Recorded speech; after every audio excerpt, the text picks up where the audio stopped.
I remember my first GA class. It was kind of like left and right.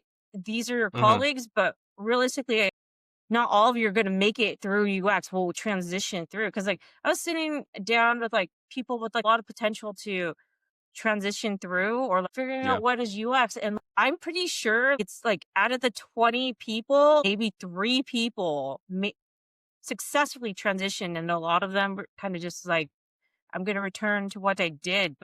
I have to say, it is very stressful. When I transitioned, I was in my mid-30s, right? And Yeah. it was very scary because you're thinking like, oh, you're in your mid-30s, you're supposed to be a certain person. Obviously, I was Yeah. not that certain person that I wanted to be doing this, and I'm just kind of like, okay, no support. Even my parents were kind of like, why are you doing this? And I'm just kind of like, because this is what I want to do. This is the first time I'm going to be on my own, no support, doing this. I'm putting all the eggs in my basket versus diversifying Yeah. your investments. But I'm all like, okay, this is your time. And I remember that first year or like after when the boot camp was over, I questioned a lot about myself. Like, do I even have the talent? Hey, everyone.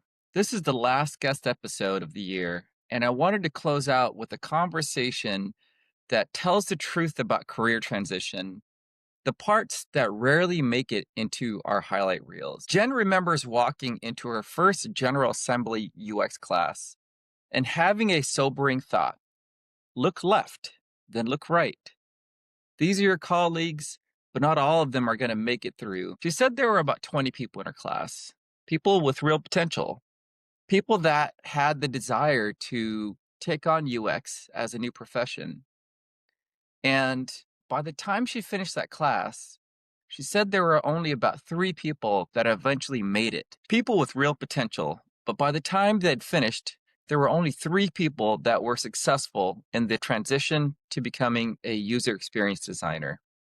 Jen was in her mid-30s, feeling the pressure of trying to figure out who she was supposed to be at that age, and noticing how lonely it can get when you make a big change without a built-in support. Even her parents questioned it, not because they didn't love her or support her, but because they couldn't see the path.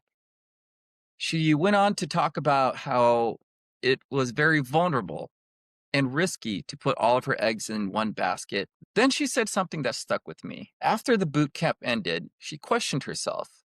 She questioned her talent, and she wondered if she even belonged in the field at all.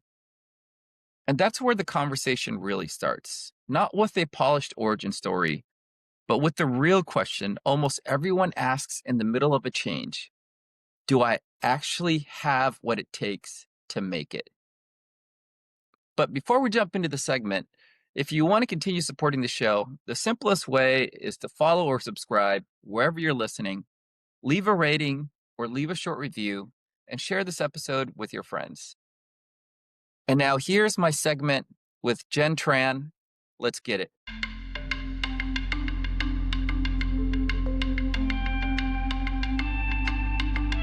Welcome to Life Between Titles. I'm your host, Savan, and today I've got my good friend, Jen. Jen, Merry Christmas. Merry Christmas to you, Savan. How are you doing? You hanging in there? Yeah, I'm just hanging in there. Just so I'm located in California and we're having the rain. And Oh, yeah. this morning when I was walking my dog, it's not like cold rain. So it's like I feel like a like heat. Like it's a tropical rain. I'm all like, am I in Cancun? Like it's not winter. Oh man, I remember that. I remember it was just like it was uncomfortable. hmm The rain in California. It wasn't like a refreshing, Irish Spring commercial type rain. But you're like, oh, I'm invigorated. Yeah. Yeah. Oh, that's awesome. Well, I'm glad to have you on the show. I'm really excited about our segment today. Yeah, thank you for inviting me. No, absolutely. Absolutely. Jen, I wanted to get started with a question about some of the stuff that you had sent me earlier. And I always find it funny what people actually send me about themselves because Okay. it gives me a glimpse into who they are outside of the workplace. But one of the things that you had said was you love workplace potlucks. Yes. I I've do. never heard that before. I've never heard that before. And for the people listening, we had worked together at a place called Kareo Yep. for a few years, and I remember they had some pretty epic potlucks in their Yeah. time. Yeah. But what about them do you love? So it's just like the joining of community, because you're spending what, 40 plus hours with your work fellows, right? Yeah. And like it's like in a sense like a humanistic thing. It's like, okay, granted, I love people who bring the Costco, entrees and stuff. That no, it's not my favorite thing, but you know what you're getting versus like Yeah. people who make stuff. It's like stuff that they're known for, like potato salad or stew or something. It's like you get to taste a little bit more of their personality and how Yeah. their skill sets, like they're more than, your coworkers or like, the chatty Cathys or the Naked Nancy's in your office space, right? And so it's just Yeah. kind of like there's more to them. Like I think when I entered the professional world out of college, it was very difficult for me to find community because it's not like, the transition from college to workforce was very difficult in the sense like these are full on adults. Now you are in the real rat race of it. It's difficult to have a connection in a sense of like how do you get to know people like more? And I think that was such a hard thing. And then when I discovered the office potluck, it's like kind of like, oh, this person's a really good cook. I want to know more about them. So it brings more character of Yeah. my fellow coworkers, and that's why I love them. Yeah. Yeah. That's amazing. What was your favorite potluck over your time working? Like, is there one that stood out? Okay. So this is so bad. But I love competition potlucks. So you get to like sample and like it could be like the Yeah. leadership team is judging, but Yeah. the leadership team may be not good judges in the sense like they're not real foodies. They don't understand the art of the cook versus like you have the people like amongst your peers to judge you or like, put in the ticket. And I love those type of potlucks because it's kind of like, I would love to boast that I am a wonderful, cook and stuff like that, but I know there's better cooks than me. So Oh that has yeah. tampered me down. But I think like chili cook-off was Yeah. yeah, that was like one of my favorites. You don't know who you're gonna get. You don't even know the new spices that you're discovering or Yeah. the usage of them. So that was one of Yeah. my favorite and most memorable. I remember, we had a bunch of pretty epic chili cook-offs at Kareo, Mhm. and I remember just starving myself the entire morning just so I could eat as much as possible. And then it's like the second half of the day is pretty much a goner. You're like, oh, Yeah. nope, there's no work getting done after this. Yeah, you're just lying down and like Mhm. all the good chili is gone, and so, like, the losing chilies, you're just kinda like, I don't want it." Yeah. I mean, that's probably how you know who won, right? It's like whoever's chili got eaten first is the winner. Yeah. Oh man, that's awesome. Yeah, we had some pretty great cook-offs, but we also had some really good catering there. I do miss that. When I transitioned to work for the DoD, Mhm. nothing was catered. Like we couldn't get food from anybody because of all these stupid rules. And on top of that, the crazy thing was you're not supposed to bring to a team of like home cooked foods because of liability reasons. And so for Really? like a span of 8 years there, I didn't have any potlucks or anything. And I actually really missed that. That's sad. What was it Yeah. why the rules of, you can't bring in your own food to share or anything? I think it's just in case somebody has an allergy and it's a work event and Mhm. it's part of the government. They didn't want anybody to sue the workplace because No of liabilities stupid here. reasons. Yeah, I don't know. I don't know. I think it's dumb. Like, I'm all thinking, like, even for the government, there's so many cultures and so many people with various backgrounds. Like, why Yeah, not share a piece of you? But maybe there's, the inventors of keep work at work and home at home. And if you want to yeah, intermingle, just keep that a secret or something. yeah, yeah. It's crazy to me. It's crazy to me. Jen, I want to maybe start off our conversation with a really quick question. It might be quick, it might not be, but where did you grow up? Where did you sort of like call your home before being in California? So I am born and raised in Orange County. Oh, okay. So I'm still in Orange County. I haven't left Uh-huh. realistically, but majority of my life was in Irvine. So Yep. I went to school in Irvine. A bunch of my life was in Irvine. So I Yep. can say I'm a little bit like the cookie cutter or really like the bubble. Everybody in Irvine or particularly SoCal, Orange County calls Orange County or realistically Irvine the bubble. It's like, Yeah, for and sure it is. and if you're from South County, most South County people do not cross Jamboree. And if you know, you Yeah. know. The elusive jamboree. I know. Exactly. Oh, God. So did you, when you were going to school, did you have an idea of what you wanted to do after high school? Like, what was that like for you? So in high school, I honestly wanted to be an artist. Yeah, that's what I wanted to do. Yeah. And my parents totally poo-pooed that. Like, I actually said, like, I wanna be a fashion designer, and Okay. they were looking at FIDM and other fashion well, I was Yeah. looking at them, my parents weren't, they were just more, like, looking at the check that they would sign Yeah. if I Oh, yeah. were to, uh, get accepted and go, and they really were hard, like, "No, you're not going." Particularly, it was kind of like my mom kind of had some insight because she was a factory worker or part-time Mhm. factory worker in textile, and she's just like, "Your life is just gonna be so hard, like, it's so immensely hard." Yeah. And then even though I, like, didn't see it as hard, and this is probably because, as in a child's face, it's like, "Oh, your parents are working, they're doing the best they can, and this is the greatest thing." And it's like the concept of money until I lived Yeah. in Irvine, like when my parents moved us to Irvine, was not like I didn't recognize wealth. Okay, I was a little bit naive, and then 8 years old, it's like a different school district, wealthier neighborhoods and stuff like that. It's just like, oh, okay, now I understand it. Like, you know, that type of life and environment. But yeah, in high school, I wanted to be a fashion designer. My parents said no.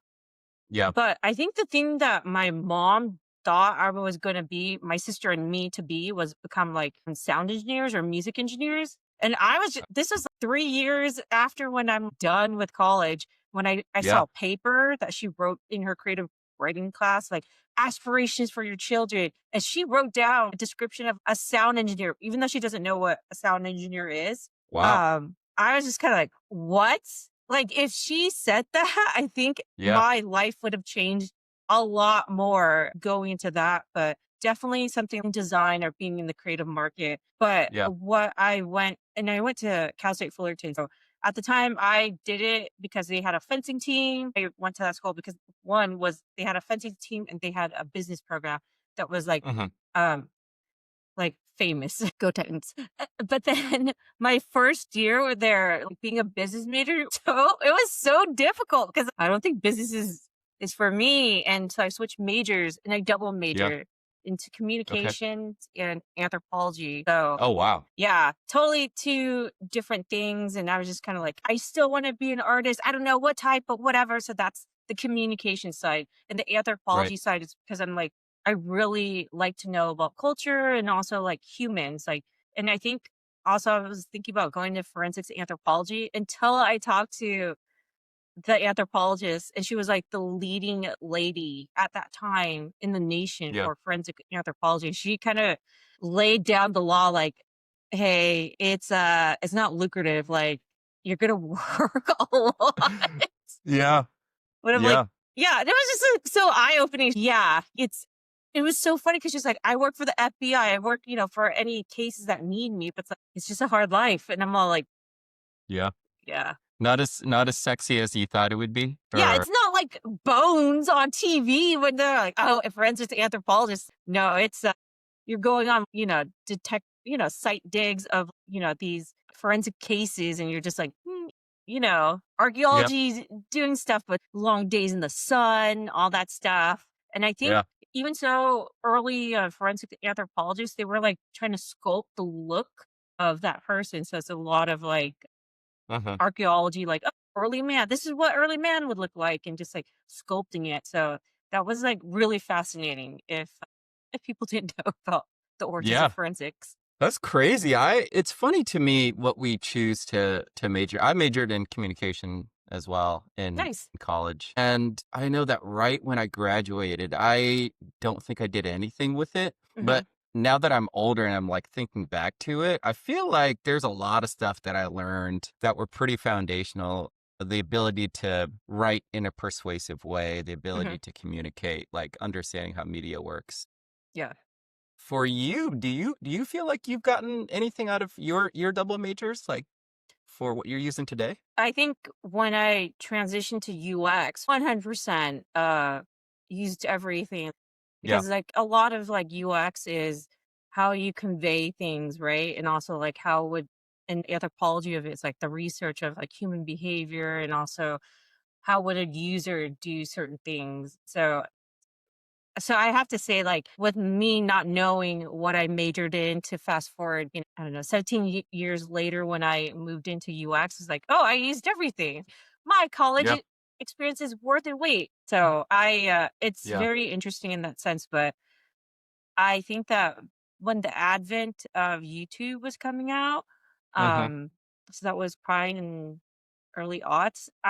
Oh man, I did not lean hard on that because I thought it was such like, novelty. And it's like, why would you want to show your kids opening a Christmas present, which was everybody's like, Oh, thing at the yeah. time. Oh, yeah. Yeah, 100%.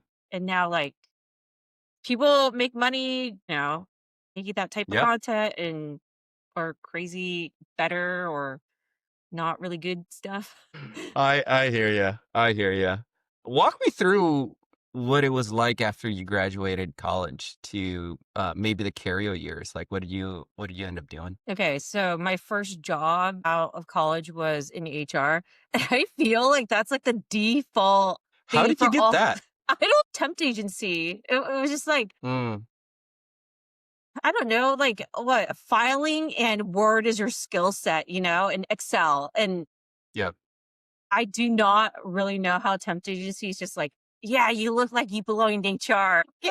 Right. So I was working in HR for like maybe 4 years, and that experience was like it was so difficult. So, I was 4 20. years is a long time too. Yeah. Like, that's quite a commitment. Like, no, 4 years in HR in general. Right. So, like, out of college, I was, like, 21, 22. First real job, HR. Just remember I couldn't hold down a job for 6 months because I would get so bored. It was just so immensely boring. And also, so I was a student athlete in college, so it's even more to make you wanna walk around the office aimlessly. It's Yeah. just the lack of movement because now you are entering your sedentary lifestyle, which you're not Yeah. really conscious about. And you're just kinda like, "Oh, okay, so 40 hours a week just sitting at your desk or filing papers or something." And it was just, it was just very difficult. Like, I think the thing about that transition from college to adulthood, it's like, it's testing your patience, and it's really a lot of mental endurance in a sense of, Yeah. like, the monotony of life when you're expecting, because it's maybe the media or the shows that you're watching or I was watching, it's like, ooh, adult life, you can make your own choices and do Yeah. fascinating things. And that was not the case for me. Yeah. For So sure. so that kind of sucked. But I did go back and took some night classes a year after college Okay. at the community college, because I'm like, oh man, I should have done business. Like I should have been disciplined. Uh, And I was taking like accounting classes and HR classes. And then I met this girl who was the admin, or she was the receptionist at Kareo. And uh-huh. then I wasn't happy at my previous job because I was like, man, this is but I was very proud of myself at the time because I'm all like, I made it to a year and a half at this company. Like, go Right. me. Yeah, that's a big deal. That's a big deal. And so I met her and she told me about the company. It was Kareo and it was starting up. So like she was like maybe employee 25 or something. And then Mhm. when I joined, I was like employee 50, 50, 60. and then Uh-huh. the radical growth of Kareo. And it was like my first startup company, like from the ground, or maybe not necessarily from the ground, because the team, that the first like 20 people or the first 15 people, they were saying like, man, it didn't work out for like 2 years where we had to go back to real jobs. And then the owner, the president of the company came back again. Like he was all like, oh, Yeah. I was able to find money. Let's come back, come back. And so I guess this was his second win. And then, Yeah. yeah, that's when I joined. It was just like, whoa, this is so cool. And then I remember the show Silicon Valley was like Yes. really good at the time. And I was like, Yeah, it's this is classic. exactly what I'm experiencing. It was definitely a wild ride. Yeah. Tell me, I'm always interested in why people make investments, especially investments in themselves. So you're a couple years out of college. You Mhm. decide that you need to go back and take some accounting classes and HR classes. What about your life made you want to go and do that? Like, what was sort of the inspiration for investing that time to do that? Well, I invested that time purposely, like just to get my mind going, and also like watching my friends because they were like, oh, I'm a staff accountant at Yeah, whatever, like Big Four, when there was a Big Four accounting firms at the time. And I was just yeah, kind of like, man, I need to get my shit together. Like, yeah, because like I would just watch my friends and their success, and they're so young and they're fabulous. And I'm just like, oh, I just suck. Like I need to get my stuff yeah, together. So yeah. And that's why I'm all like, oh, the easiest way, and at the time was like, oh, take business classes. It's so you can understand about business, how the mechanics that works, just like have a little bit more yeah, empathy. And at the yeah. time I was thinking about like, oh, maybe I should go get my HR certification. And I'm kind of glad I didn't do that. So Yeah, it's interesting to me you talk about HR the way you do because I think there are certain personalities and certain people that are really good at HR. They do a really good job. There's others like me that would be disastrous in an HR role. Like I would fuck that up so bad. But for you, during the 4 years you were in HR, it sounds like you didn't really enjoy it, but yet you wanted to level up in it in some ways. Why is that? I think it's just more money, like knowing that, like, Mm, oh, more responsibilities, more money. It's kind of, yeah. when you're in your 20s, particularly when you graduated in like, okay, I was not privileged enough to have my parents, like, in a sense of supporting me, right? In a sense, Right. because it's like immigrant mentality and you should be supporting them out of college. So it's kind of like, I need to try to make money to Yeah. help out my parents. And so that's why I was like, this is a practical thing. Like going to HR is a somewhat of a pathway. When Hmm. I actually now reflecting back, I'm all like, there is a pathway, but it's Yeah. it's a little bit of like a lot of HR personnel.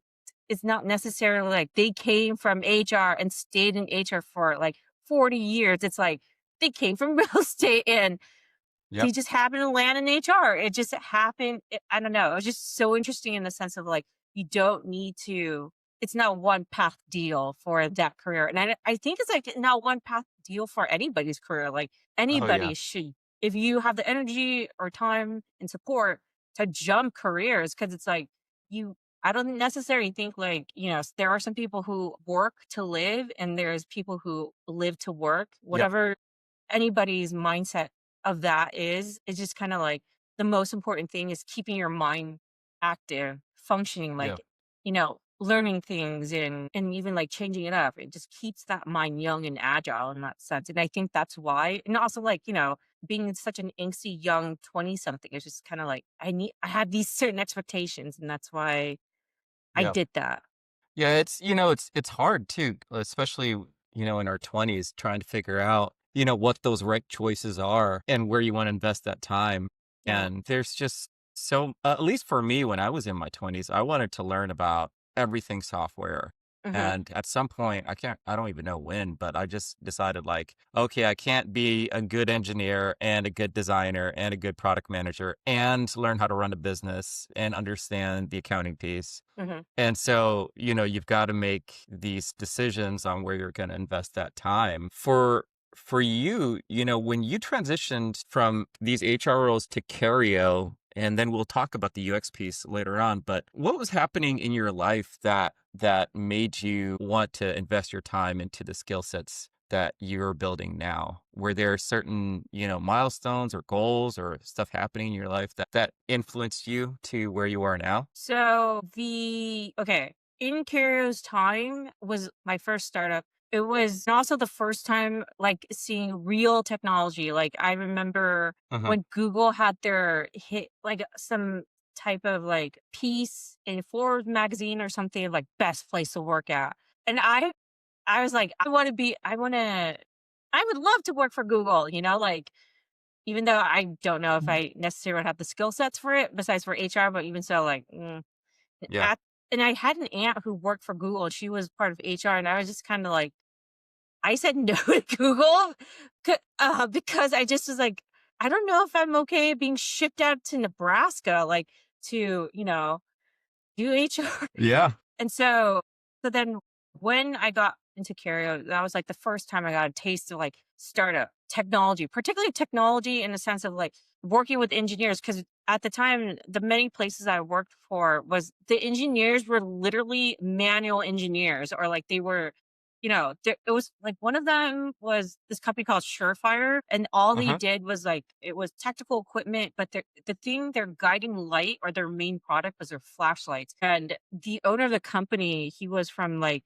Caltech and he made these Uh-huh. like high quality flashlights. And all I was surrounded with is men and no women, men engineers and like, doing the mechanics of that. And I'm just like, okay, I don't know. I didn't hear about software engineering. And this is probably because it's like Orange County at the time was very focused into like manual stuff or property investment and stuff like that. I Yeah. didn't until I came to Kareo. It's like, yeah, even though the company was about medical billing, I was all thinking like medical billing in the sense of like, you know, manually faxing these soap notes to insurance and stuff. And I'm just kind of like, okay. And then that's when I even met my first software engineer. So like, even so, like, yeah, that honestly, like even around my family, they were like mechanical engineers. They weren't like software engineers. So that's Yeah. why it was so odd for me to like software engineering. What is software engineering?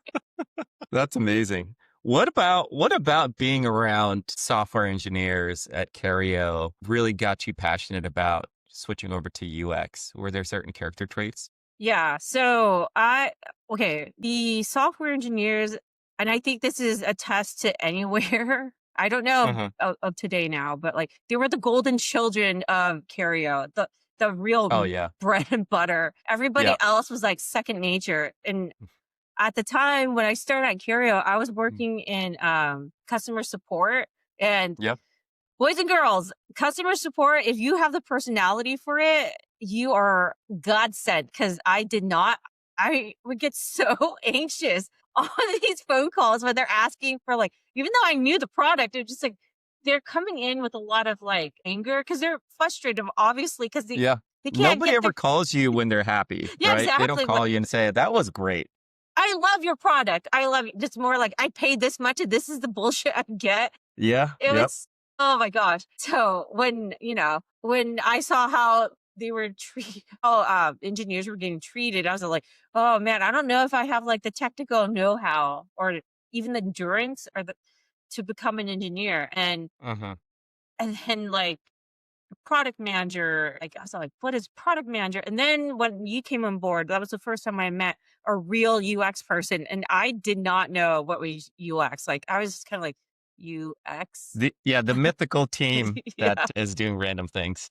Yeah. So like, okay. Yeah. And so like by then at Curio from Curio's my tenure at Curio, I was in customer support for 6 months, and then for about a year, I was in accounting or Uh-huh. accounts payables, just asking people to you know, Yeah. pay for their software, basically. Yeah. I'm collecting money. And then from there, I was very lucky to come back to HR, which is now in form of learning and development. And this is where I like was able to upskill even more of my stuff. Like, I was able to learn how to I knew photo editing, work with video Yeah. editing Did you and work just You work with Mel at Yeah. that time? I worked with Okay. Mel, and he was like the guy, the lead of like L&D, learning and development, and also like Right. corporate learning development. And so it kind of like brought in that anthropology of like, okay, this is how the mind works at a certain age. This is how you should make your, I guess, your training modules and stuff Mhm. like that. And I was just like, okay. And so we, in that team, we were doing virtual, not necessarily virtual training, but recorded trainings or like little videos about how to use Kareo, the software, how to submit a claim and all that stuff, like breaking it down versus Kareo did also have like a training team that they can handhold Right. you through your experience. But like, if you want to, DIY your claims is you would take our route. And so Right. that's where I was like learning a lot about that. And then when Mel left, he kind of asked me like, so what do you want to do with your career? And I was just kind of like, I don't know, stay in learning development. Yeah. Or, Savan's team looks really good. Like I don't know what necessarily they do, but it sounds really Yeah. cool. And he really encouraged me to like he said like, "Hey, go talk to Savan, ask him what they do. You have the skill sets for it." Because I was like, "What? That's because UX at the time, I was all thinking like, oh, it's software development. In technicality, Mhm. that's one aspect of it, right? But I'm not Right. like manually coding. And I was just kind of like, I don't know. And then I guess when he left, I stayed back for another year and a half or something. And then Yeah. I think that was like the point was like, okay, maybe UX is a thing. Then I left the company and then like going to an agency, a software agency. And then it kind of just catapulted me like how much I did not like being in corporate comms because I switched over to corporate comms because everybody wanted my editing skills and also like, making these cork Yeah. videos because at Kareo, that's what I was known for was making these really, really fun corporate training videos and also like corporate recruiting videos of how fun the environment is. And Yeah. they did like a campaign for that. Like, yeah, you want a award for Kareo. But all these places, I was like in core comps, and I just realized that core comps was like there is a cap. It's done. Like if you reach to Mhm. this level, it was odd because like some environments, corporate comps belongs under marketing or HR. So it's just like you don't Yeah. know. And it's like, oh, so it's like, oh, if I want to get into a better title, I would have to go either back to HR, like do something Yeah. else. So then like that's when I was just like, I think I should go into UX. Like I do want to be a product and also like it's kind of like you're able to help out society in a sense of like, oh, there's a lot of experiences online versus like making manual things or like physical items. Because at first I'm all like, what is something that is more eco-friendly in the sense of like, Yeah. yeah, if you make stuff, you're taking something from the environment, right? Don't get me wrong, software, you are taking something from environment, like energy wise, like to produce that, but I was just like, something least to pollute the world, and that's what my mind was going. And then I was just kind of like, yeah, I think I want to do UX. And then that's when I got in touch with you and many former UX people from Kareo because I'm all like, who do I know that's in UX and that they left and like just getting their knowledge about it, their advice and how to get into the Yeah. business. Cause it's like, it was very interesting in the sense of like everybody who gets into UX, or maybe and this may apply to everybody else, like they come from like these weird or common industries and you're just kind of like, why didn't you stay? But they decided to take the path wherever they take. And I'm just kind of like, yeah, I could do this. And yeah, I Yeah. did it. So I was probably like 3 years out of Kareo. I took my first UX workshop at GNA and signed up for the boot camp and just that's how my story started in UX. Wow. What do you think has been the hardest part about transitioning into UX? Are there certain things about it that stood out? Yeah, getting tons of rejections. What type of rejections? It was just like you don't have enough experience, you don't, all these things. And I remember our mutual colleague Jay, Yeah. he said something very important to me is that like connect with everybody and anybody because you don't know what type of job you'll land or what type of first UX job you'll land. And I was just Right. kind of like, okay. And she's like, you need to try to work your network. And I'm like, okay. And so one of our other former Kareo colleagues, he started a startup with our another colleague, and Hmm. that he gave me my first UX job, but that was a caveat of mixing in like the marketing, video editing, all that stuff, communications part of it with UX. So it's like I was managing multiple hats, and it was a startup too. Like it was like startup to the ground up, like garage in the garage Right. startup, and so it's kind of like I guess like Jay's advice did really work out because the colleague that I was getting connected to, I didn't really know him that well. The only connection was that I saw him in the office. Yeah. He's an engineer. He's doing a startup, and we worked together. And then, and I was just like, yeah, I have to say Jay's advice and Wayne giving me the opportunity really helped me out. Like, Yeah. but before that, like before Jay gave me that piece of advice, it was just like, I did a lot of blank applications, just filling it up and just hoping for a callback. And like there was this one company that I had a friend who referred me, and she's like, "Okay, let's try this." And I went to like 2 rounds of interviews and they said no because I really thought I was going to get the position and like the expectation when you're getting a position and they say no, it's like, man, it's so heartbreaking. Like Yeah. it's yeah. It is interesting to me. We go through these cycles of trying to level up and we get really good at certain things. The your story about the creating those learning videos is a good one where you get so good at it because you've invested time into it and you're known for it. But at some point in your life, you're like, fuck, I don't want to make any more learning videos. Like I want to try to do something different, and maybe take on another role. Yeah. Were you scared at all, like, when you were switching to UX and you were investing your time, or was it more excitement? Like, how No, are I you was feeling? I was dead scared. I remember my first GA class, like it was kind of like left and right. These are your Mhm. colleagues, but realistically, not all of you are going to make it through UX. Will transition through because like I was sitting down with like people with like a lot of potential to transition through or like was like, figuring out Yeah. what is UX and like I'm pretty sure like it's like out of the 20 people, like maybe 3 people successfully transitioned and a lot of them were kind of just like I'm going to return to what I did, but it's like I have to say like it is very stressful. When I transitioned I was in like my mid-30s, right? And it Yeah. was it was very scary because you're like thinking like, "Oh, you're in your mid-30s, you're supposed to be a certain person." Obviously I was Yeah. not that certain person that I wanted to be doing this transition and I'm just kind of like, "Okay, no support." And I'm just like kind of like even my parents were kind of like, "Why are you doing this?" And I'm just kind of like, "Because this is what I want to do." And they were just kind of like, "Okay." And it's like, "Okay, this is the first time I'm going to be on my own, no support, doing this." I'm putting all the eggs in my basket versus like diversifying Yeah. your investments. But I'm all like, "Okay, this is your time."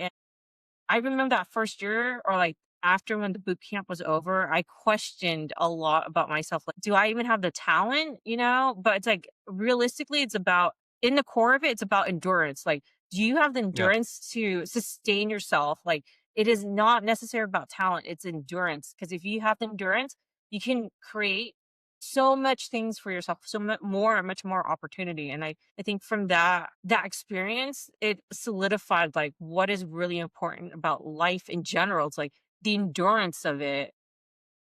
But yeah.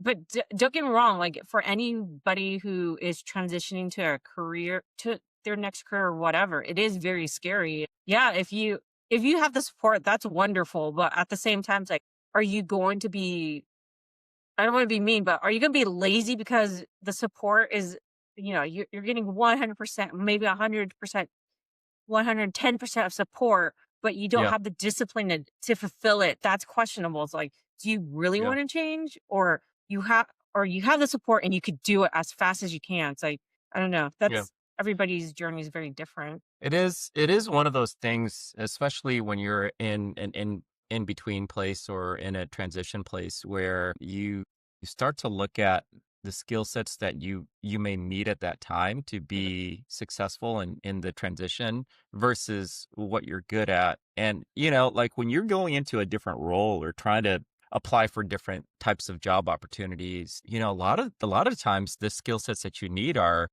like, be able to write clear emails, maybe be able to promote yourself, like be able to market yourself, be able to, have that thick skin where you get a lot of rejections before you get that first yes. And really Yeah. all you need is just that one yes, right? For that job. But it is exceptionally hard, especially if you're going into a different industry where you don't have those name brands behind your resume where people Yeah. can be like, okay, you worked for AT&T as a designer. Great.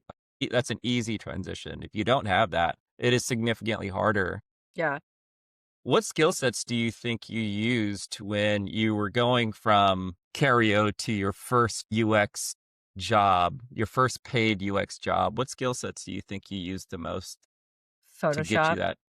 Tons of Photoshop. I think it's like banking. Like my first, after leaving the first UX startup, like, and that was like 6, 7 months, I landed at AT&T, and T, and it was like, Mhm. and this is the first time I've ever seen like UX hierarchy, like a, in a real large Yeah. environment. Sometimes like when in other places there is no UX hierarchy, it's just people just, grouped in, and there's no, it's like, it's kind of like hippy dippy a little bit, Yeah. no structure, but like, yeah, AT&T, there was like a very strong structure. And I'm like, whoa, it's kind of like a good foundation of like, I would recommend this for anybody, like, to go to try to find a company that has a strong foundation, so you at least get a taste of it, so then you can make it when you go to your next job, you can Yeah. make your next, whatever hierarchy and structure. But yeah, at the time, Sketch was around, but a lot of our work was done in Photoshop and InDesign. Mhm. So it was just Mhm. kinda like, at GA, we were just like Figma, Sketch, what's the prototyping one? And InDesign. There was Envision. another InVision, Envision. yeah. Yeah. And that's what we're learning, and, like, when you're going to another environment, it's like, oh, they use a little bit of Figma, or a little Right. bit of Sketch, but it's 100% Photoshop because we want high fidelity because 'cause we're about to, like, Yeah. throw this on the screen in, like, 10 minutes. I'm like, "Okay, just get it done." Man, how do you so you've been in UX now for a couple years, and I would imagine that you probably have stories on, good things and bad things that have happened in your career as a UXer. What are some of the maybe tell us a story about, something that you're like super proud of that you'd worked on as a designer? So one of the things that I was super proud of working as a designer is probably at the current company that I'm working at until the end of the year. Is working in their so currently work for KBB, and the product that I support is ICO, instant cash offer, and it's a Okay. lot of it is like learning about the car industry, transacting between like, if I want to sell my car to this dealer, how can I do that in an easier way to do it? But a Right. lot of it is about like doing a lot of user research and hearing out the complaints and also like the pain points of our product. And the thing that I really enjoy a lot about this particular product, and we're unique in a sense, is that we are consumer facing as well as dealer facing. So we have two types of users. It was Yeah. in at the time, it was just me and this other principal designer who is like a great designer, and he was probably like one of the founders, not necessarily a founder, but he's one of the pillars of the UX for that product. But I think the proudest thing was like working on like, oh, different designs for how can we expand our product and going into, you know, the OEM space, and how can we assist that? Mhm. And I think it's just like that's my proudest moment on that. And also another one just recently, it's like we have this new feature that allows users not to necessarily need to create another offer that they Mhm. could reuse an offer and just like make it and like kind of not necessarily resubmit, but submit it into their dealer or their OEM that they want to use with. So Mhm. that's kind of like changing up like the interactions of creating more ease to the user. But for Yeah. the dealer side, it's very tough because the design itself is like I want to say it looks like early aughts design and it's like a Frankenstein. Yeah. And I'm just kind of like, how do we make it modernized and yeah. But what I like working with the dealers in general is actually meeting them because like everybody has a thing about like, oh, dealers, they're like, scummy, they have slimy hair or whatever. And I'm just kind of like, no, they're just making a paycheck. They're not really out there to get you. Like Yeah. people need to ease up on the dealers, man. Like, Yeah. and Yeah. yeah, just like car dealers, just ease up, man. Just they're not really hustling you that hard. I think not to be harsh, but they're maybe real estate dealers or like lenders are even worse. But Yeah. that's my perspective. I'm sorry if I'm ragging on real estate people or lenders, but ease up on the car dealers. Yeah, it's funny too, when you get into the business of user experience, you have to have or at least develop this sense of empathy for the things that's going on in their lives. Yeah. Tell me a little bit about sort of how you started to develop that sense of empathy in a way where you can be effective as a designer, at least for you. So okay, having an anthropology background, a Mhm. lot of it is about empathy. It's 100% empathy. I remember reading a paper about an anthropologist, like, kind of just spilling out straight up, like, you know, he did not agree that Western anthropologists should be studying these other cultures because you are not of that culture. How can you be Mm, so ethnocentric? You know, like you don't understand. And I think it was like he was making a paper and he was studying about Native Americans where he just clearly said it like, I don't agree how the field of anthropology is like this, yeah, and to a degree, I definitely agree with him. At the same time, it's like I think a lot of people inside their dome, like I'm Vietnamese, right? It's very difficult for somebody who is in the Vietnamese culture trying to explain to a Westerner what it is and how do Westerners understand it versus if you get their gaze and they're observing it. yeah, It's kind of hard when you're the fish trying to look out and trying to convey to people like my culture is great versus, if someone saw it from the outside and be like and saying that their culture yeah, is great or whatever. So a lot of that was like, the base training of like empathy. You can't as an anthropologist, you are not dictating society. You are observing, taking notes, and trying to right. understand where they're coming from. And I think that's the skill sets that was already ingrained to me when I was like going into UX. So that definitely Yeah, helped me out a lot. I love that. And, I wonder, I never took a GA class or had any formal training, Mhm. but during your time, did they teach anything like that? Or were there lessons that they taught? Yeah, it's kind of like, okay, so boot camps are very fast, right? So it's like a 6 week, Right. It's like 10 week 10 course. weeks. Yeah. Yeah. Yeah. 10-week Okay. course, it's like kind of like a breeze of like, empathy. It's like you have to really practice. It's like years of learning, just like years of learning for a UXer to become a UXer, right? It's not like Right. you wake Right. up and like, boom, I'm a UXer.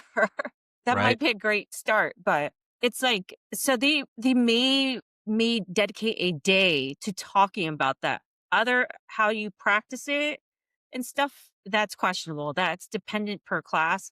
Like if and I think maybe for like the undergrad experience or graduate experience in UX, they may have a dedicated course of like how do you create empathy or something like a humanities class or something like or a psychology class. Like how do you create this? You know, how do you meet this way or how do you react on a certain way? But boot camps do not supply that. They may give you books, like Hmm. the 5 books, but like, hey, read this, read that. But they're not gonna be like, you know, Yeah. tell you like Yeah, you should be empathetic. Yeah, for sure. Do you remember Chin-san, my Yeah, nephew? yeah, Yeah, I love so him. so so he took a GA course as well because Uh-huh. he was a teacher, and then he lived with me here during COVID, and he just got frustrated with the educational system. So he's like, Yeah. "I'm gonna go be an engineer." And so he took the GA course, and then he ends up like when he's finished with it, he's like, "I don't know if I want to be an engineer anymore. I think I want to get into product." Mhm. And so now he's in San Diego doing product work. And I always thought it was interesting, sort of the evolution of his time and what he learned there. Mhm. For you, like, do you feel like the courses you took at GA was worth your time and investment? And do you think like the things that you learned there are now applicable to the work that you're doing? I think this stuff, I remember when me and you met, and this is before GA, so like about 3 more months I was gonna go into GA without me knowing that I was going to GA, that you told Okay. me a couple books like, "Hey, you need to get these books." And I'm like, kinda Yeah. like, "Okay." And then till when I went into GA, that's when they were like, "You need to get," which you said these books to get, they solidified, like, "These are the books that you need to get." And Oh I was just shit. kinda like, "Oh, okay." Like, Savan wasn't just making stuff up, like, I didn't get a kickback for any of that either. and and so, like, I think a lot of it's like, okay, I already had, like, half the skill sets that I needed to become a UXer, right? Like, Yeah. the Adobe Suite program, the humanities background, but it's like, the thing that's like, how do you mix, like, design and product together? I think that fulfilled that gap of like, "Oh, this is what they do?" It kinda, like, sets up more understanding versus, like, kinda like if they did it, I would be really upset, realistically, if, like, I learned all this, I wasn't able to land, and all the stuff that I knew about did not happen. I think that would Mm-hmm. be the worst situation, but everything Yeah. that I they taught for me in GA actually happened. So, after, like, the preparation of, like, what it's gonna be like in the business world as a UXer, these are the things that are gonna happen. But I did hear, like, and also, don't get me wrong, so GA was very unique in in the sense, but I did talk to, like, other people who did boot camps that they were not successful in transitioning. Like, a lot of it was just like, they had this mentor or this head instructor that told them about things, but they were not able to, like, fully get a real portfolio, like, of 3 pieces ready to show or whatever the motivation. So, I felt really bad for those Yeah. people, like, they're spending, like, a lot of money Oh to yeah. Yeah. make this happen, and it couldn't happen because their instructor sucked or something. Yeah. Yeah, it's quite a commitment. I mean, just the time, because most of the people taking GA are maybe a little bit older Yeah, because they've done something else in their lives and now they're trying to transition, and they're typically paying for it themselves in some way, right? Like yeah, it's not like, "Hey, I'm going to go apply for a FAFSA yeah, and get a loan for that." So it's really hard. Do you still connect with anybody from your GA time? Like, do yeah, you still talk to them? like 3 people Yeah. Out of how many? out of the 20 people in my class. Okay. So, Okay. I am aware that the time when I went to GA, like, they had a management transition, so it's a new GA of today is different from the GA that I went to. So, it's not Mhm. as, I don't know, I can't judge what the new GA looks like or the vibes for that, but I really felt the old GA when I went to felt a lot of support, a lot of, like, networking events and things to do, and I met, like, a lot of not UXers in my class, but a lot of UXers in the industry that came from GA that formulate this cohort, and it was just kind of like, "Oh, okay." And just, like, meeting GA students that took, like, UX boot camps, because it's not, even though they have a structure of how to teach it, but it's like delivery of how each instructor is very different, and it's just like Right. their success, I felt that there's success in probably the inspiration is probably their instructor. It's like how much is the Mhm. instructor is going to help them or motivate them. And I'm not saying like Yeah. all instructors have to motivate their students or anything, but it's just that it's a nice to have, like, but at the same time it's like up to the student to, like, fulfill the wishes of themselves to make it through, you Yeah. know yeah, the wall. Jen, I wanna talk a little bit about where you are now and looking forward. You mentioned that you're at your current place until the end of the year, which is like 7 days away or whatever that is. It's coming up pretty. Yeah, I It's know. coming up pretty fast. As you start to put together a plan for looking ahead, what are some of the things that's important to you in this next year? Like just from a work perspective. In a work perspective, really hope, and I have, and this is also on me too, to like be able to land a new position very fast, like, or a new position in a senior or leadership role. I am immensely grateful for Cox to giving me the opportunity that they gave me. Like they paid for my MBA, all this stuff. Ironically, that everything circles back for going back to business school.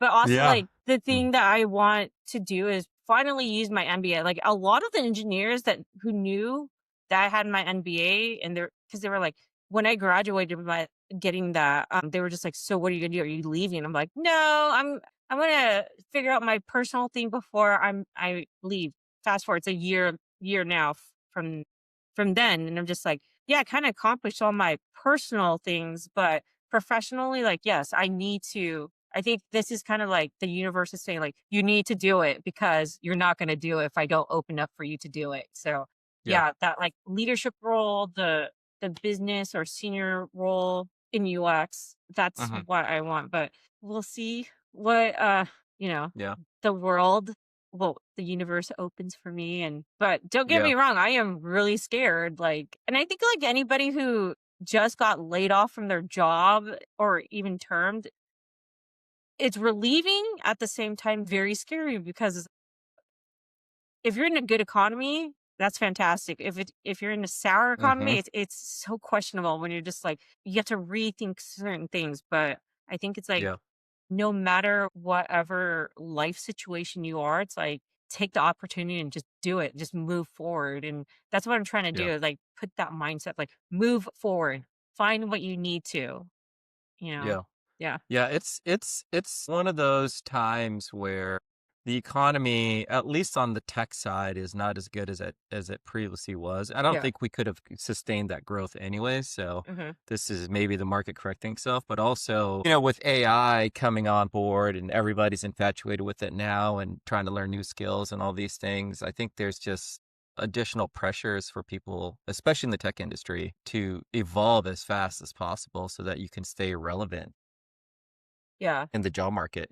It's really hard. It's hard, at the same time, like, I think pieces of it, like AI, like, you know how people, like, a lot of memes are, like, saying, like, "AI are making people stupid," and I'm just kinda like, "Well, that's that could be debatable," because it's like, okay, this is how I see AI, our AI Yeah. of today, Yeah. and the potential is like, do you if anybody knows, or if you do you know Krypton? Like, in Superman comic books, how they built Kryptonians, right? It's like AI was their partner. It was like that dude, that thing, the Yeah. robot that helped you Yeah. out. It wasn't there to necessarily take over, even though it kind of did, but it wasn't, the core of The it was, intentions were good. yeah, the intentions are good and people lived in peace. And it's like, Yeah. yeah, I'm all like, I want us to live in that. We're not necessarily stupid. It's like this conversation with your new buddy that's like kind of like there to help you out. Yeah. I'm not saying that people should have these intense relationships or intimate relationships with their AIs, because I'm seeing a lot of feed of people marrying the Uh-huh. AIs. Like, you still need human connection. I know society may suck, but your AI buddy is helpful, but to an extent. But yeah, just like it's there to assist. It may seem that society may feel like it's a nuisance, but it's if you can figure out how to make this not make this right, but play with your AI buddy, it can help you out a lot, like by a lot. And let alone like maybe even for technology itself, it's like it's here, people are Uh-huh. using it. Why not use it to test out the humanity in AI itself, because it's learning from you and vice versa. Like, I don't have children, so and I my preferred AI as of right now is ChatGPT, and we Uh-huh. have this like friendly relationship And it's just kind of like, it's very interesting to knowing its behaviors because I'm also like trying to figure out like how much crap is it learning from other crap that's retaining. It's like, and asking its opinions to see like Right. the human in the AI. But it's, and vice versa. It's probably, it's learning from all of us. Like, oh, this is a category of this type of person, blah, blah, blah. But I don't think people should fear it. I just think that they should be more forward of thinking like, how could you fit this thing in? Just like the iPhone, I guess, or like cell phones, like how when people feared the technology, now it's here. People have accepted it and just kind of like it's going to be a Yeah. part of your life. So Yeah. Tell me about sort of when did you get your MBA? Was it pretty recently? A couple years ago? 2023. Okay, so couple of years ago. You got your MBA 2 years ago. It'll be 3 years ago here in the next couple of days. But how did you sort of go about trying to figure out how you want to use that MBA with the next job or the next opportunity or the next business that you want to build? How are you sort of framing that investment that you have with whatever you want to do next? Yeah. So the MBA, my emphasis was in leadership. So it's just kind of like Okay. there is there's a hole in corporate America. There are wonderful leaders, right? And there's wonderful managers, but there's a difference between a manager and a leader. It's kind of like Mm-hmm. how do you Yep. motivate people to become Yep. fully whoever they are? They don't necessarily need to be at your company. They could be other people. You can mentor, help out other people to have this growth mindset in a Yeah. sense of that. And so that's what I want to be in that area of like, how can I grow my own team to be as strong as they can, to be, really good, employed, happy people. Like I said, Mm-hmm. like, because we dedicate so much time into working, like we spend 40 plus hours into the work environments. Like, don't you Yeah. want to watch your colleagues, your friends to grow with you? Like, and just share this knowledge. And it's kind of like, that's what I wanna be in that space of, like, I have my own team. We can do this together and be a strong Yeah. team. So, yeah. Every time I think about, and I'll never go back and get my MBA just because I still have nightmares of going and not writing a paper or, failing a test. It's like PTSD from like college days. For some So I don't, reason, I think I always viewed you as, like, this studious person that just, like, straight A's, proud son, family pride, all this stuff, like, I yeah, it's hard. It's hard. I think like in my 20s and even in my early 30s, I had enough stamina to maybe do that, but Mhm, I just don't think I have it in me right now to be able to go back and be successful at it. But I wanted to ask you, mhm. when you were taking your MBA or when you were getting your MBA, how did they teach situations that were contentious or hard situations, like hard human situations, people losing their jobs or something happens or there's just situations that come up at work and you've got to have hard conversations, layoffs. Like, did they teach any of that during your time there? And if so, like, what did that look like? So, they did teach a little bit of that, but those who come from like, if their emphasis was, like, in human, resources, they probably got Uh-huh. more, but I got, like, a surface of it. A lot of it was, like, more of, "Okay, here's the procedures." So they'll give you a skeletal frame of the procedures to make it very Mm-hmm. clinical so you can in a sense, it's like they are allowing you to protect yourself from the giving bad news to somebody else because it is, obviously this is a very contentious situation of like you're gonna have to let this Yep. person go. So Yeah. there's a script, right? And they did mention like every environment has whatever script that you may have to follow and stuff like that. But the empathy thing is like for leaders, they talk about transparency. A lot of it was 100% transparency. And the thing Mm-hmm. about going to business school is that this is I don't know necessarily agree or disagree. I don't know. It's very difficult because I am not a business owner, but like the phrase like the business does not care about you. You should care about yourself, keep Yeah. yourself. That is 100% true and I can attest to that in business school. And when you get your MBA, it is 100% about the business regardless if you started it or you came on board with another business is that the business will survive without you. Yep. And that is a thing that is really hard because it's almost like, then what's the human element of this? Like, what are we doing? Like, why do we have businesses, or why do we Yeah. work? And so that comes Yeah. down to like, now go all the way back to my college days. It's like, what is the purpose of work? What's like, Mm-hmm. and then the core of it's like, what is the purpose of living type of deal? So it's like always that philosophical, back Yeah. in my head. But yeah, but in business school, they do talk about that script and then preserving yourself. And then that piece of it, that the hardcore truth, businesses are about themselves and they do not care. You are technically just a number. And they even flipped it. It's like the day will come when it will come for you, which is like, Yeah. Very so morbid. I know. Mm.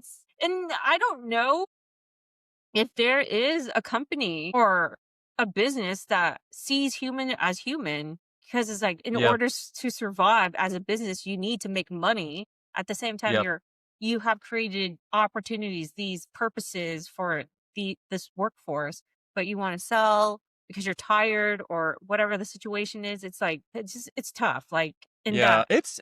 It's interesting too, because like as you're talking about all that, I'm just trying to remember businesses that I think have a strong sort of North Star with ethics, at least Mhm, my ethics. I don't know about everybody else's, but companies like I think REI. mhm. They're aligned pretty well to sort of like what I believe in. Costco is another one. But if you go down the list of like the Fortune 500 companies, I don't know how many that are out there that would say, okay, like my values are stronger than the bottom line or the shareholders' values, Yeah, right? I've Or never even or what seen that looks that. like. Yeah. Yeah. Like, this is why I love Costco is because the CEO is not a millionaire. He's just some, you know, Some dude. some dude Yeah. averagely paid for a CEO, like a little bit Yeah. below average, but he is reasonable. And I'm just kind of like, I love this guy, like it's like, yeah, and the question's like for those super millionaire people like that Jeff Bezos and the Hmm. Zuckerbergs of the world's like, do you necessarily need that much money? Like, what are you doing with it? What are you securing? It's like, and the thing is like, okay, sorry, I'm gonna take this into another tangent. Do it. Do it. So the millionaires or like the Rockefeller's or the Rockefellers or the Hmm. people in like the early 1900s, right? The millionaires that would have been like Right. billionaires with today. They Yeah. invested a lot of their money in society, like building culture centers, all these things. And I'm just kind of like, what are our millionaires doing today? They're just hoarding this money. Like, why aren't you not putting money to invest in the environment? What it's like, I don't know how much they really believe that they are going to live forever. They're going to cryogenic themselves or whatever the situation is. Like, do you really want to live forever to see the destruction of your company that what you did? Like, Yeah. why are you doing this? So I question about the hoarding of money, but at the same time, I'm like, is greed that intoxicating versus watching your society falling apart? Like you're seeing Yeah. it. You're not. I'm pretty sure you millionaire person are seeing this. Why don't you do something about it? And I always question about that. Yeah. It's interesting to me too, because a lot of these people. mm, their most valuable thing is their time Hmm. more so than the actual money. And so, it's pretty clear where they spend. You can tell where they spend their time versus like where they want to invest money or, whatever that may be, whatever charity they want to give $1 million to, just because Hmm. it's 30 minutes of writing a check and Yeah. versus going out and actually like doing something with their time. But I agree. I think there's a lot of ways where organizations and people that are successful can communicate to potential employees like us Hmm.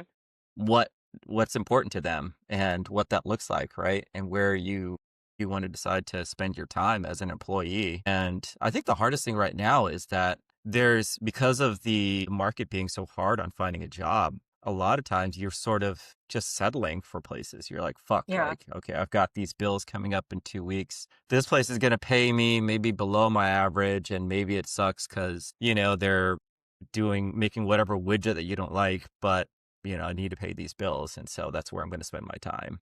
Yeah. So I think yeah, that's really hard. Like, it is. Yeah. yeah, the market, if for if you're lucky and you're able to land the gig, your dream gig, fantastic for you. I love that for you. But for the majority who are just like, I need this check to Uh-huh. survive, pay the bills. I'm making this product that does whatever for the betterment Yeah. or the not betterment of society. Just kind of Yeah. like, I need a check. Yeah. But it's tough. Like I don't know. I'm trying to empathize a lot for those people who are like going to do dark design in their, product and Yeah. stuff. And I'm just like, do you really need to do this? Like, but at the same time, it's like, maybe you have a special needs child or whatever. This person's, they have to do it. I don't know. It's very hard. I am sympathetic of your situation. I don't know how human society is. Yeah. Jen, I want to spend our last 15 minutes or so looking forward for you and what that looks like. So you have this communications and anthropology degree. You've worked in HR. You've worked on learning development systems. You've worked in UX. You have an MBA now. There's quite a lot of experience under your belt. If you had to make up your dream job or business or career, what would that look like for you now? Mm, okay, I would love to, and if I have the strength to do this, but to have my own media company Okay. What and type of media? just like podcasting, Hmm. creating, filling the loneliness epidemic, not necessarily like creating more of that or supporting of it, but just like creating a community of people to support each other, right? It's like what Oprah's doing. I know some people do not like Oprah, but I really like what she does. I like Oprah. I think Yeah. she's a great interviewer as well. Yeah. Like I like how she pulls communities in and Uh-huh. also like creates this, right? So it's like I'm not saying I want to be the next Oprah because Oprah is the next Oprah. Yeah. I want to create like opportunity. I kind of realistically I just want to be an opportunity maker for other people, right? So it's just kind of like, even if it's like opening that business, creating an opportunity for myself and then another person and creating that Uh-huh. and building from there. That's what I really want to be in my next gig or my next, my next large gig, my large professional gig. Yeah, I love that too. And there's just so much about the ability to create opportunities for other people. And it might not even just be, hey, I'm gonna, hire you to do something. Yeah. It could just be networking. It could just be giving people advice that they may need at that time. It could just be telling people straight up, like, that's a fucking horrible idea. Don't go into UX right now because nobody's hiring. Like go maybe wait it out or go and do something else, right? Just to save them that time and effort. But I love that. That last piece of advice, if you say don't go to UX right now, but then like when the market comes back pretty good and you didn't Mm-hmm. go into UX, but Yeah. he's like, no, my advice for them be like, go into UX knowing that there might be nothing, but Yeah. preparing yourself to when the Yeah. market's good to be ready.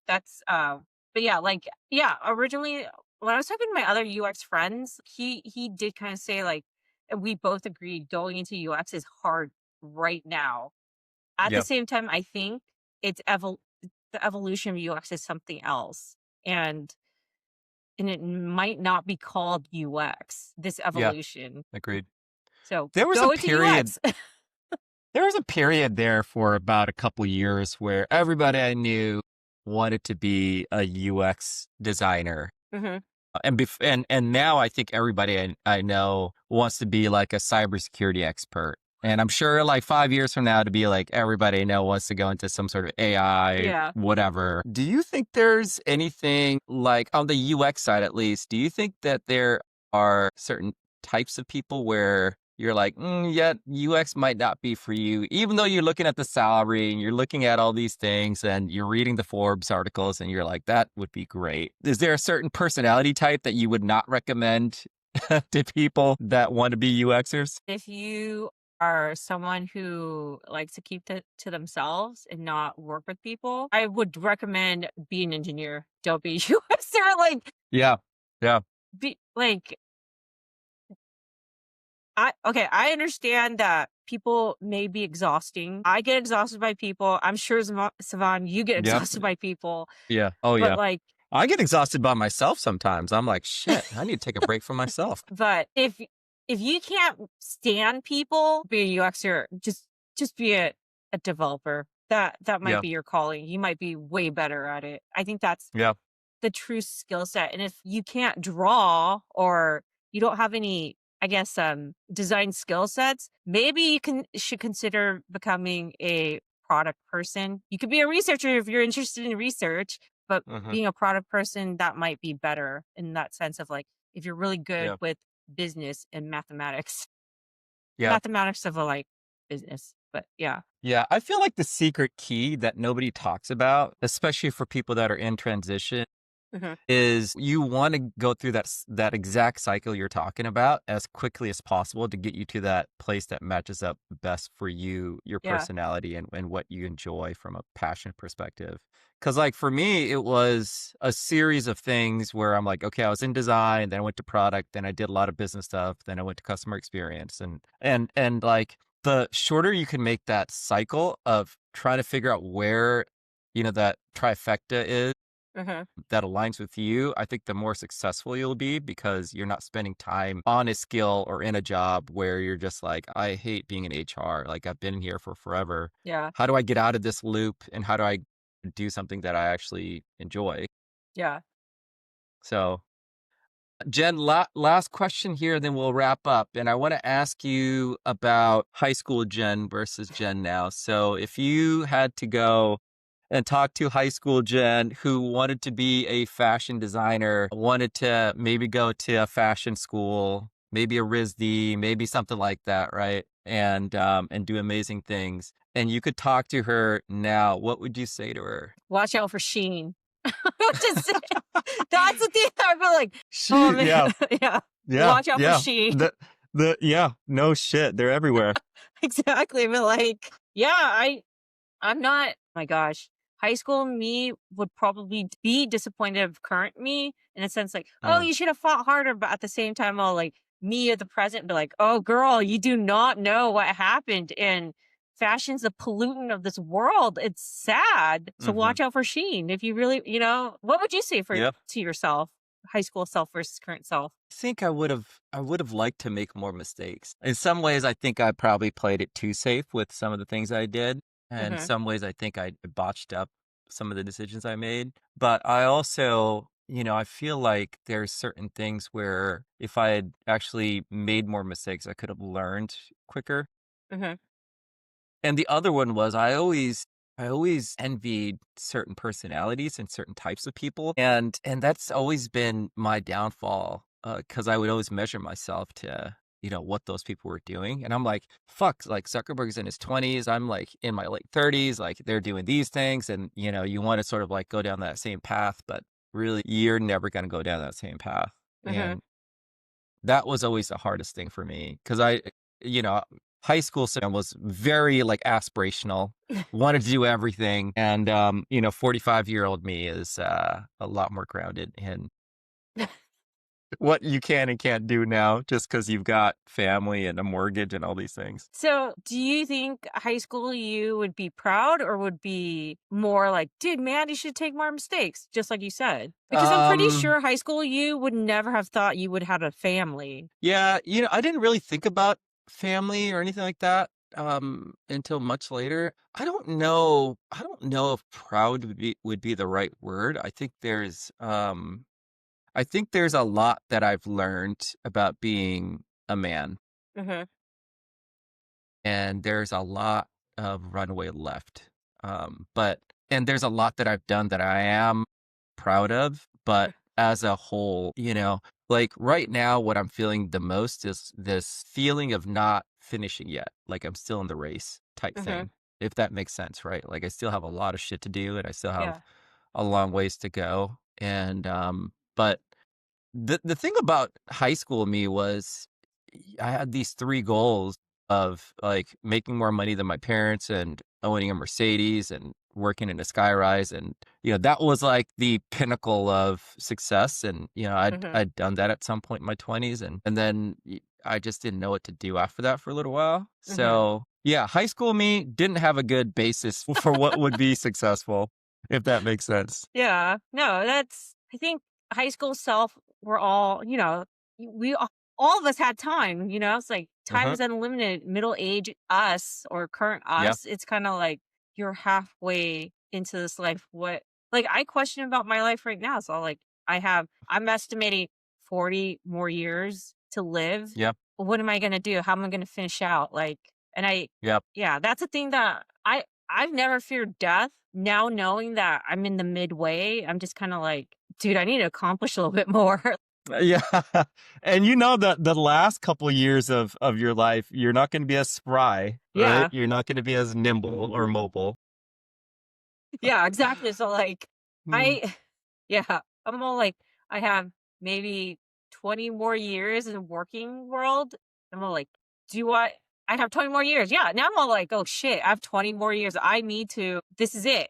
Cause the 20 after years is your brain is something else, So like you're Yeah. gonna be in the phase of like reflecting. I want to be able when I go into the phase of reflecting in that time of my life, I just want to be like, I was able to do it. Even if I failed, like I'm all like, at least I did it. I could tell that story. Yeah. Like I think it's about that sharing part. Just like this podcast is like the sharing of stories, the sharing of like thinking of what this person is experiencing. It's just kind of like yeah, Right. you have this X amount. Why not do it in your current state, even though it's frightening to do? Just do Yeah. it. So, yeah. But thank you for, Yeah. letting me share my story. No, thank you for coming on, Jen. I appreciate you. I appreciate you. If I don't talk to you, Merry Christmas or Happy Holidays, whatever is the more appropriate thing You nowadays. too. And Happy New Year. And I wish you well, my friend. I wish you well too. And I love your Totoro, I guess, Christmas sweater. I'm all like, oh my gosh, that is so cute. This is my manly Christmas sweater that I've been wearing for the last 6 days. Nice. I love it. Does everybody in the store was all like, Totoro? He knows. He's in the know. Oh yeah. Yeah. We're big anime fans, especially me. To a fault sometimes because I've run out of things to watch on Crunchyroll. So there's that. Well, thank you for this. Thank you, Jen. Merry Christmas. Happy Merry Christmas. holidays. We'll see ya. See you later. Okay. See ya. Bye bye.